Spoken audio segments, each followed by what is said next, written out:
ये लो, ये लो, तुम भी लो। अरे बेटा, तुमने अपनी मम्मा को क्यों बांध दिया? अरे पापा, ये हमारी मम्मा नहीं, ये तो मॉन्स्टर है।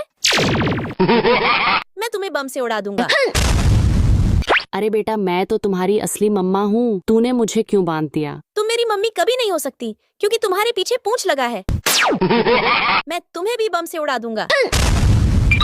अरे बेटा, मैं तो तुम्हारी असली मम्मा हूँ, तुम मुझे खोल दो। नहीं, तुम मेरी मम्मी कभी नहीं हो सकती। तुम्हारा असली रूप देखकर सबका होश उड़ जाएगा। लेकिन वो देखने से पहले आप भी अपनी मम्मा से प्यार करते हो तो वीडियो को लाइक करके चैनल को सब्सक्राइब कर दो और कमेंट में आई लव मम्मा लिख दो। अरे वाह, ये तो मेरी असली मम्मा है।